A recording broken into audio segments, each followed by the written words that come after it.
Bien, buenos días, buena semana para todos. Como decía Manuel, espero que tengan una hermosa semana.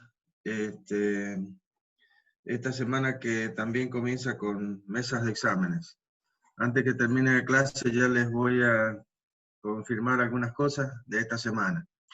Bueno, vamos a lo nuestro. Estábamos en el tema de las diferentes definiciones y conceptos sobre los mecanismos, y habíamos hablado de los tipos de eslabones, la clasificación de los eslabones, según su función, según su movimiento, preguntas de parcial, todas esas, según la cantidad de nodos. Después, las juntas o pares cinemáticos. ¿Cómo se clasificaban las juntas? Se clasifican de 4 maneras: por el número de grados de libertad permitidos por la junta, o sea, lo que permiten. Acuérdense que la junta son los elementos de unión entre los eslabones a través de sus nodos, y que van a restringir o permitir determinados movimientos entre los eslabones unidos. Entonces, primeramente, los grados de libertad que permite la Junta. Segundo, el tipo de contacto entre los eslabones, ya sea de punto de línea de superficie. De ahí definimos también quiénes son pares inferiores y quiénes son pares superiores, en función de algo muy importante que tiene que haber entre los dos elementos que se unen, que es la lubricación. Hablamos de eso. La lubricación tiene que ver mucho con el tipo de juntas y la elección de las juntas, también con la aplicación que va a tener el mecanismo. Bien, el orden de la junta, que tiene que ver con la cantidad de eslabones que se unen en una junta, y que se expresa o se calcula a través de una simple relación, que es el número de eslabones menos 1. Eso es muy importante para algo que vamos a ver ya nomás, que se llama grados de libertad del mecanismo. Es muy importante. Bien, por el tipo de cierre de la junta, es decir, si yo debo mantener la junta, o sea, el contacto entre esos dos elementos tiene que ser permanente. Entonces, hay veces que por el diseño del mecanismo vamos a tener que ese cierre puede ser de forma, como lo está indicando el dibujo de la derecha, o de fuerza, como lo está indicando el GIF, donde tenemos un sistema de leva seguidor. La leva es la piecita que gira como un óvalo, y el seguidor sería la leva, que es, digamos, la compuertita, la pieza que abre y cierra para dejar pasar un fluido. El resorte es el elemento que va a generar la fuerza para que el contacto entre el seguidor, que es la válvula, que es la que se mueve en forma vertical, con movimiento de traslación, siempre esté en contacto con la leva, que es la que le acciona el movimiento. Bien, eso lo estuvimos viendo. Acá definimos lo que era diada. Diada es un conjunto de dos eslabones unidos a través de una junta. Esa junta puede, como vemos acá, todas estas son diadas. Son diferentes tipos de diadas, donde son dos eslabones que están unidos por alguna junta. En este caso, la junta pasador, de 1 grado de libertad, o sea que tiene restringido 2 grados de libertad. Esta junta restringe 2 grados de libertad, como está pasando con esta, pero en este caso dijimos que era de corredera. Acá, ¿cómo determinábamos eso? Haciendo a uno de los elementos, o sea, a uno de los eslabones, bastidor. O sea, le quitábamos todos los grados de libertad a uno de los elementos, lo fijábamos al plano de referencia, y veíamos qué podía hacer el otro eslabón en relación con este, debido a la junta que los unía. Entonces, en este caso, este eslabón lo único que puede hacer es rotar, porque le he quitado la posibilidad de moverse en una dirección, en Y y en X, porque este ya no se mueve. Por lo tanto, lo único que podría hacer es rotar. En este caso, solamente se puede desplazar, y así sucesivamente. Entonces, estos se llamaban juntas completas. Y estas que permitían 2 grados de libertad, o sea, tanto desplazamiento en X como rotación, desplazamiento en X como rotación, fíjense que puede tener cualquier forma, es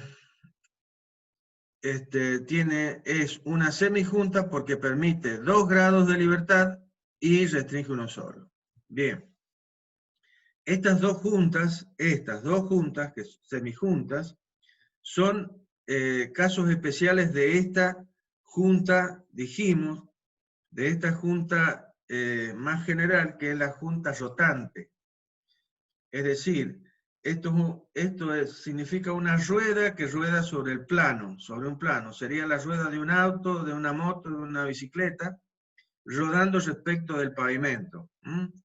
Entonces, dependiendo de la fricción que yo tenga de la rueda con el piso, en lo que normalmente se llama en la huella de contacto entre la rueda y el piso, de acuerdo a la fricción que haya, si hay mucha fricción, esta rueda lo único que va a hacer es rodar,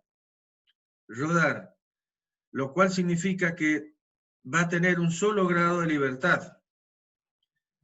Básicamente porque ustedes dirán, pero ingeniero, si está avanzando, ya lo dijimos el jueves, se los estoy recordando nada más, pero esto es importante que lo entiendan bien porque de esto depende después entender bien y sacar bien los grados de libertad de un mecanismo. Entonces, esta rueda va a rodar, pero al rodar avanza. El tema es que ustedes dirán, pero tiene 2 grados de libertad porque rueda y avanza. El tema es que el rodar tiene, o sea, el avanzar es una función directa del rodar. Porque, ¿qué pasa? Que aquí la fricción es tan grande que no la deja patinar. ¿Sí? Entonces, lo que avanza es función de lo que rueda. Entonces, el avance es función del ángulo tita. Por lo tanto, no son variables independientes el avance de la rotación. Acuérdense que los grados de libertad son el número de parámetros independientes. Esa palabra se olvidan cuando la definen, cuando yo se las pregunto en los parciales o al final, son el número de parámetros independientes que necesito definir para dar la posición de un cuerpo en el plano o en el espacio. Bien, entonces, ¿qué es lo que sería en este caso? Sería una rodadura pura en ese caso, sería de rodamiento puro. Ahora, si yo soy una persona que soy muy tuerca, me gusta hacer patinar los autos en la esquina, ¿y qué hago? La hago, esa sería una. La otra es que esté avanzando por una carretera con mucho hielo y que no me deje avanzar y quede patinando, o que caiga en un pozo de barro y no avance y la rueda lo único que haga es girar. En ese caso hay, digamos, deslizamiento puro entre los dos elementos. Y si voy por una carretera con hielo, voy a ir avanzando, pero a la vez va a ir patinando. Entonces, ¿qué va a pasar? Que el rodar y el avanzar ya no van a ser uno función del otro, porque al patinar ya toda la rodadura no se transforma en avance. Parte de ese giro del tatita se va a transformar en deslizamiento entre la rueda y el plano, y no en avance. Entonces ahí deja de haber una relación directa entre el avance y la rotación. Entonces en ese caso habría deslizamiento, habría rodamiento y deslizamiento.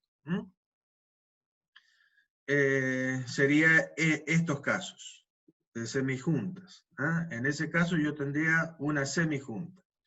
En el caso de que esto rodara solo, y tendría solamente una junta completa. Además yo les dije que estas dos son casos particulares de otra, que sería esta que está acá, ¿sí? Que sería la junta helicoidal, la de tuerca y tornillo, donde la tuerca, si yo agarro el tornillo y muevo la tuerca, ¿qué va a pasar? La tuerca avanza a la vez que rota, pero ¿qué pasa? Como el avance está en función del ángulo de la hélice, ¿sí? Entonces el avance es función de la rotación.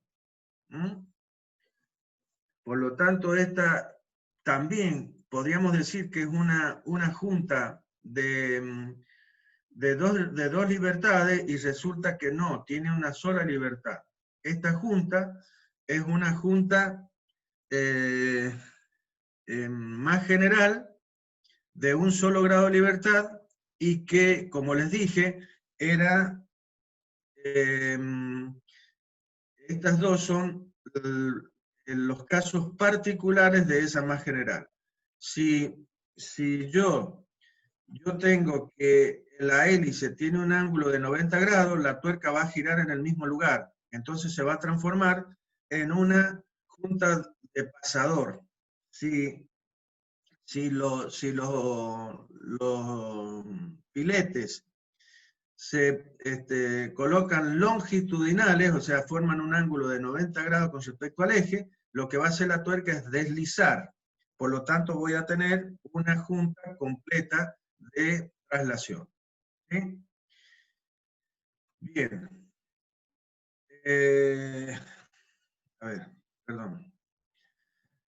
Acá veíamos el orden de la junta, donde acá esta es de orden simple, o sea, tiene dos eslabones, por lo tanto, el orden de la junta es 1, es simple, y en cambio acá vienen 3 eslabones, por lo tanto el orden de la junta es doble. Vuelvo a repetir, esto que pareciera medio tonto, no lo es, porque esto tiene que ver con los grados de libertad de un mecanismo. Ya lo vamos a ver más adelante.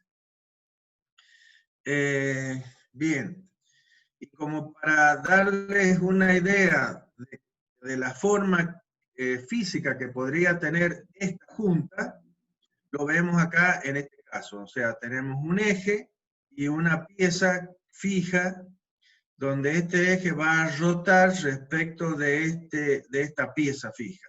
¿Sí? Pero como tenemos dos elementos a ambos costados, esto no le va a permitir que este eje se mueva en esta dirección. Por lo tanto, lo único que va a hacer es rotar. Esto es un ejemplo físico de una junta de revoluta, o de rotación de un grado de libertad. Este era el caso de un prisma, de un collarín rectangular que se mueve sobre un prisma. Entonces, es el caso de esta, que está acá, y que podría tener esta forma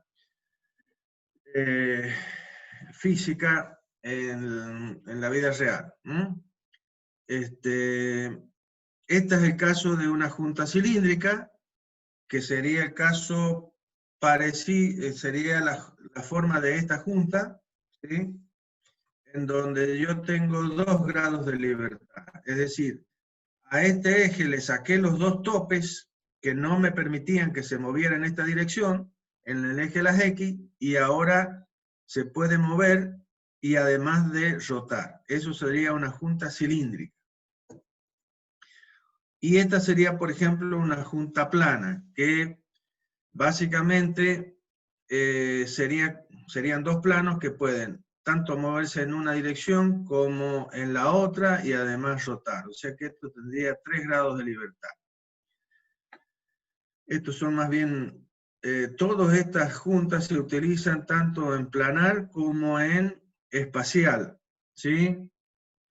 Y esta es la junta esférica, que básicamente estas juntas son juntas espaciales, pero que se usan también, en el caso de planar, y que va a permitir solamente rotaciones en los 3 ejes, en el eje X, en el eje Y, en el eje Z. Por eso tenemos 3 posiciones. ¿Por qué? Porque normalmente esta pieza, esto está formado por una semiesfera que está contenida dentro de otra pieza que también tiene la forma de una esfera. ¿Está bien? Esto es lo que se denomina rótula, generalmente. Junta esférica o rótula. Estas piezas son las piezas que están colocadas en los extremos, en un auto, en los extremos de dirección. O sea, todo lo que mueve a las ruedas delanteras. A ver, vamos para atrás un segundo. Disculpen que los maree así, pero es para que de esa manera ustedes vean estas piezas que se ven en blanco acá, estas juntas entre los eslabones, estas juntitas, esas son lo que se llaman las rótulas y tienen esta forma. Tienen esa forma. Entonces, como lo ven ahí, puedes girar y cambiar la posición de las ruedas. Además, esta pieza sobre esta junta también está en lo que es la palanca de cambio del auto. O sea, cuando ustedes ponen los cambios, ¿sí? El hecho de que vaya para un lado o para el otro es porque justamente tenemos una junta como esta que está acá, ¿sí? Que es la junta de rótula. Bien, entonces la idea es que ustedes vean algunas formas físicas de las distintas juntas que nos podemos encontrar. Bien. Con todas las definiciones hechas sobre tipos de eslabones, juntas, clasificación de juntas, etcétera, etcétera, que son todas definiciones de Reuleaux, se escribe de esa manera y se pronuncia más o menos como Roló. Podemos dar nuevas definiciones sobre lo que es un mecanismo, lo que es una cadena cinemática y lo que es una máquina, ¿sí? Entonces, en función de que los mecanismos están formados por eslabones y conectados a través de juntas, podemos decir finalmente que una cadena cinemática es un ensamble de eslabones y juntas interconectados de modo que pueden proporcionar un movimiento de salida controlado en respuesta a un movimiento de entrada proporcionado. Eso es una cadena cinemática. Y está puesta ahí, a modo de ejemplo, la cadena de una bicicleta, de una moto, básicamente para que ustedes vean que es una serie de eslaboncitos, ¿sí? Conectados a través de pernos, de ejecitos, que esto está formando la junta. O sea que un eslabón, este sería un eslaboncito que tiene 2 agujeritos, que esos serían los nodos. Entonces esto formaría un eslabón binario, ¿sí?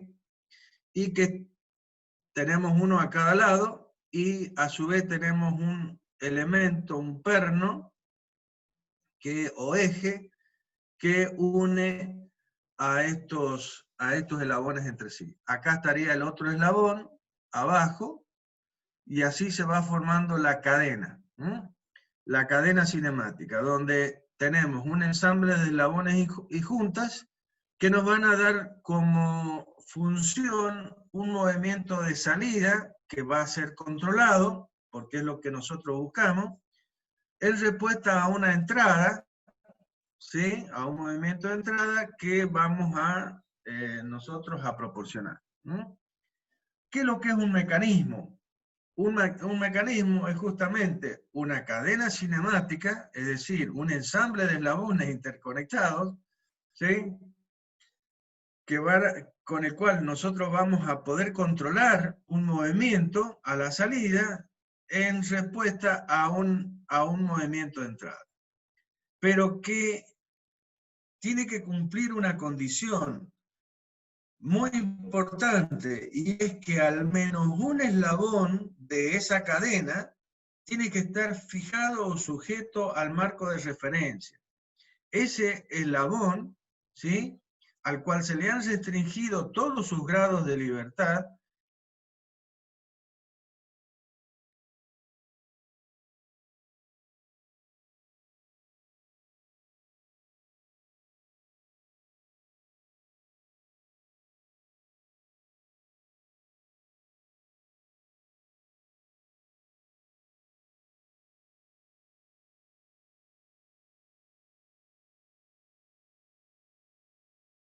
es el eslabón, sistemas de referencia, o sea, los sistemas de referencia que yo me doy para describir un determinado movimiento. Con un determinado movimiento puede ser que lo elija, supongamos que es un auto, y que yo quiero ver el movimiento de los pistones del auto, ¿sí? Como el dibujo que tenemos, el GIF que tenemos acá abajo de una máquina. Si yo quiero ver solamente el movimiento de este pistón moviéndose, no me interesa colocar un sistema de referencia en el piso, porque eso significaría que yo tengo que considerar el movimiento de la máquina, además del movimiento del pistón.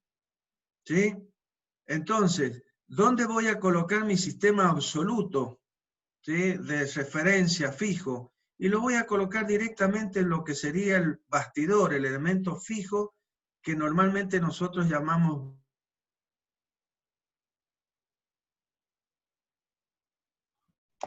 Hugo, se corta la transmisión del audio.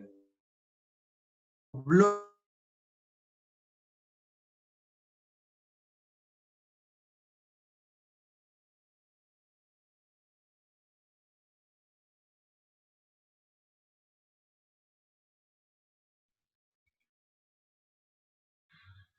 Hugo.